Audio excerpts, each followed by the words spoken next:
Na indústria dos animes, durante muito tempo, quando se pensava em qualidade de animação, a Madhouse era um dos nomes mais citados. Não é pra menos, pois esse estúdio foi responsável por muitas obras importantes, e com elas deu grande reconhecimento para grandes artistas. É por isso que nesse vídeo eu vou mergulhar com você no universo desse estúdio e conhecer um pouquinho de tudo que eles fizeram. Meu nome é Adson e esse é o terceiro vídeo da série sobre os grandes estúdios de animação do Japão. Se você ainda não conhece o formato, assim que terminar esse vídeo, dá uma olhada nos anteriores que estão aí no card. E claro, já deixa o seu like e se inscreve no canal para fortalecer. Sem mais delongas, bora pro vídeo. Antes de entrar de fato na Madhouse, precisamos dar uma passadinha pela Mushi Production. Talvez você não conheça, mas lá para os anos 60 existia um estúdio muito importante chamado Mushi Production. Esse estúdio foi um pioneiro e trouxe para as telas obras como Astro Boy, A Princesa e o Cavaleiro, Dororo, Ashita no Joe e vários outros. O estúdio foi liderado por muito tempo pelo lendário Osamu Tezuka, que depois de um tempo saiu dele e anos depois, após a empresa declarar falência, reabriu a produtora e a rebatizou de Tezuka Production. Se você quiser saber mais detalhes dessa história, me pede aí nos comentários que eu faça um vídeo dedicado a Mushi e a Tezuka Production. Mas vamos lá, por que eu comecei falando da Mushi? Acontece que os três fundadores da Madhouse vieram de lá. Esses caras foram Yoshiaki Kawajiri, Osamu Dazaki e Masao Maruyama. Todos eles trabalharam em projetos importantes da Mushi. E esse último, inclusive, depois também saiu da Madhouse e fundou o MAPPA. E se você também quiser um vídeo sobre, comenta aí. Mas enfim, lá em 1972, essas três figuras saíram da Mushi, que estava em crise financeira, e fundaram a Madhouse, com a ajuda de um financiamento de Yutaka Fujioka da TMS Entertainment. E justamente por conta desse bem bolado aí, a primeira série animada pela Madhouse foi uma coprodução com a TMS. E esse anime foi Ace Oneiri, um anime de tênis adaptado do mangá de Sumika Yamamoto. Porém, a maior parte dos créditos dessa produção é da TMS.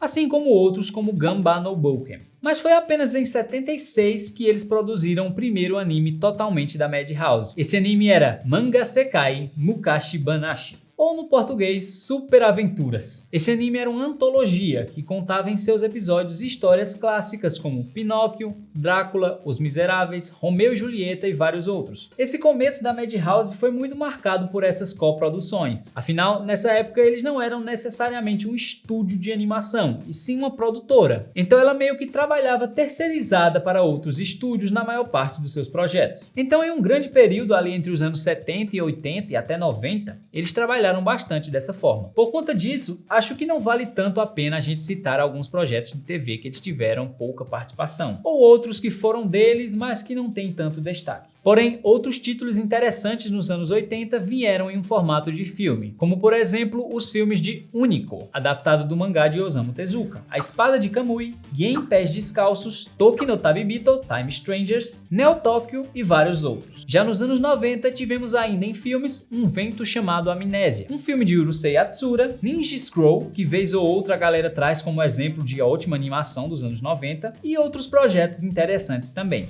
Mas já que estamos nos anos 90, podemos começar a falar dos animes para a TV novamente, pois é a partir daqui que a Madhouse começa a engatar. Em 94 temos Montana Jones, uma espécie de homenagem a Indiana Jones em que todos os personagens são felinos. Em 1995 tivemos Azuki-chan, baseado no mangá de Yasushi Yakimoto. Em 97, em quesito de filmes novamente, tivemos um que foi muito importante para consolidar a empresa como uma gigante da animação. E esse filme foi Perfect Blue, dirigido pelo Satoshi Kon, um grande nome dos filmes de animação do Japão. Foi meio que a galera da Madhouse que descobriu o talento do diretor, pois ele havia trabalhado nos OVAs de Jojo, aqueles que adaptaram a parte 3 em 1993. Isso chamou a atenção de um dos produtores do estúdio, que o chamou para dirigir Perfect Blue. E esse filme é aclamadíssimo, você já deve ter ao menos ouvido falar, pois ele inspirou até mesmo filmes de Hollywood, como Cisne Negro e Requiem para um Sonho. Um ano depois, já em 1998, temos ele, Vash, o estouro da boiada, o tufão humanoide, o homem que vale 60 bilhões de dólares duplos.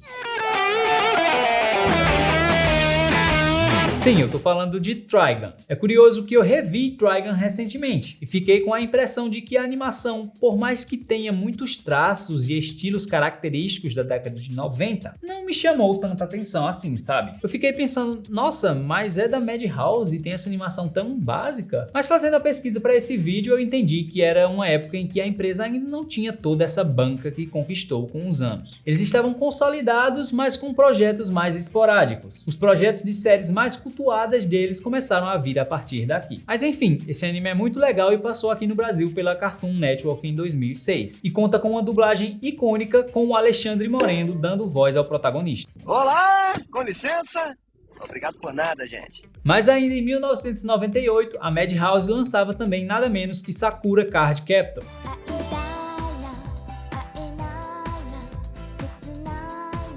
Dispensa apresentações, né? Obra muito famosa, baseada no Mahou Shoujo do grupo Clamp, Sakura passou aqui no Brasil a partir do ano 2000, tanto na Cartoon Network quanto na Globo, e conquistou uma geração de fãs. No mesmo ano, a empresa ainda lançou outros títulos como Master Keaton, um anime de Bomberman e Super Doll Lika-chan. E para fechar os anos 90, em 99 eles lançaram também um filme de Sakura, outro filme de uma obra da Clamp chamada Clover e alguns animes para TV também, como Reigen the Conqueror, Pet Shop of Horrors, Gigi Charats e outros. Entrando nos anos 2000, já podemos ver muitas produções interessantes da Madhouse de fato como um estúdio de animação. Algumas delas são Boogie Poop Phantom, um anime de terror que brinca com as linhas do tempo, Sakura Wars, baseado na série de jogos da Sega de mesmo nome. Esse aqui chegou pelo Brasil em algum canal fechado, que eu não me recordo agora, mas eu lembro de ler sobre ele naquelas revistas Ultra Jovem e etc. Mas ainda em 2000, o estúdio lançou o clássico Hajime no Ippo,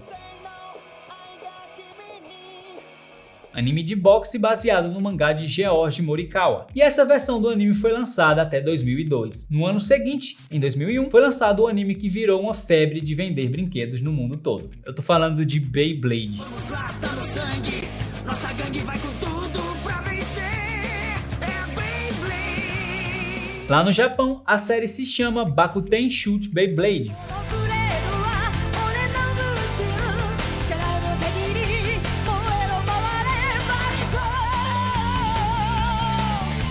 Mas apenas a primeira temporada da série principal foi feita pela Madhouse, e as temporadas seguintes foram animadas pelo Nippon Animation. E isso fica até nítido quando você compara os designs dos personagens, que muda de uma temporada para outra. 2001 foi um bom ano, pois tivemos produções como X, da Clamp, Galaxy Angel, aí em filmes tivemos Vampire Hunter D, Bloodlust, Metropolis, e eles também tiveram uma certa participação em A Viagem de Chihiro, do estúdio Ghibli. Os caras não estavam fracos não. Além desse, eles também tiveram participações em outros filmes do Ghibli. Mas vamos lá dar uma resumida em produções que vieram nos anos seguintes. Em 2002 tivemos o anime Chobits, da Clamp, Abenobashi Mahou Shoutengai, Dragon Drive, Hono no Mirage e outros. Já em 2003 tivemos uma série de Ninja Scroll, que dá continuidade ao filme que falamos lá atrás. Outros títulos desse ano também foram Tex no Lies, Gungrave, baseado num jogo, Gunslinger Girl, Planet Survival e claro, mais um filme do Satoshi Kon, Tokyo Godfathers. 2004 foi um baita ano também. Tivemos Paranoia Agent, que é um thriller cheio de mistérios, também dirigido pelo Satoshi Kon. Teve Tenjo Teng, Beck, um anime de música bem legal, Blackjack, outra adaptação de uma obra do Osamu Tezuka, e claro, Monster, clássica obra de Naoki Urasawa, que é obrigatório para todo mundo ver. Em 2005 tivemos Paradise Kiss, em 2006 teve Nana, Kiba, Black Lagoon e mais uma pedrada que ganhou o mundo. Eu tô falando de Death Note.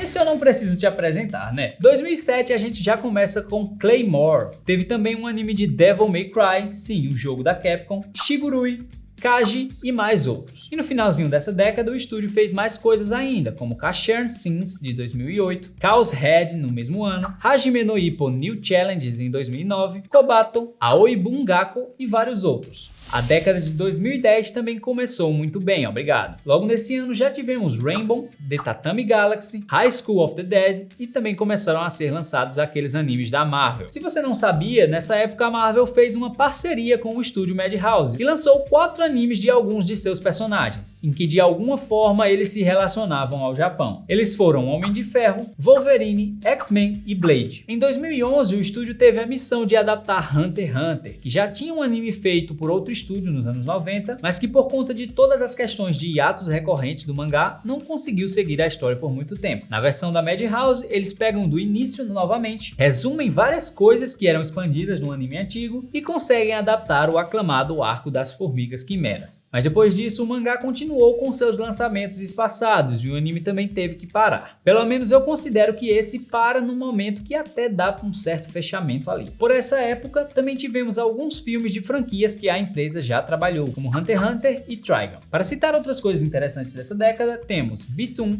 Hajime no Ippo Rising, Ace of Diamond, anime de beisebol, No Game No Life, Parasite The Maxim, Death Parade, Ore Monogatari, Overlord. Percebeu que vieram várias pedradas entre 2012 e 2015, né? Mas calma, que falta uma ainda, One Punch Man.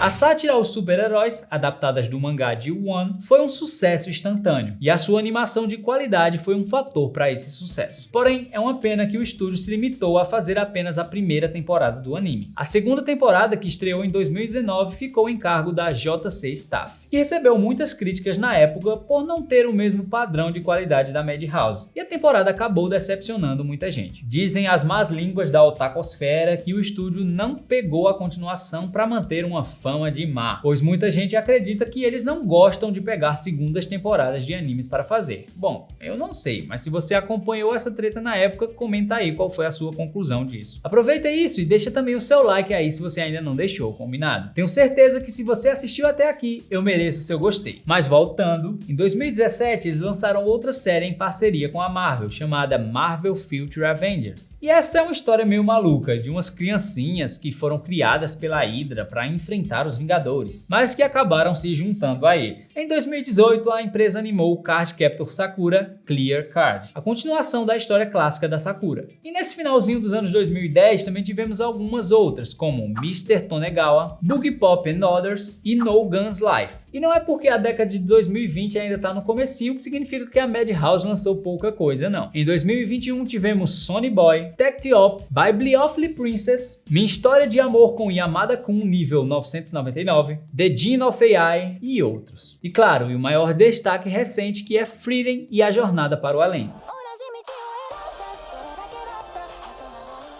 Anime que começou em 2023 e conquistou muita gente por trazer uma narrativa em um mundo de fantasia que foge um pouco do convencional. Na história acompanhamos uma maga élfica que viveu em uma longa aventura com seu grupo e salvou o mundo do Rei Demônio. Porém, ela não envelhece e muitos anos depois ela parte para uma jornada para entender os humanos, a partir das lembranças dos amigos que já se foram e também da presença dos seus novos companheiros. É uma história muito bonita e reflexiva, e é legal que a gente entende como foi a jornada anterior dela através da aventura atual. E claro, a animação dá um show também.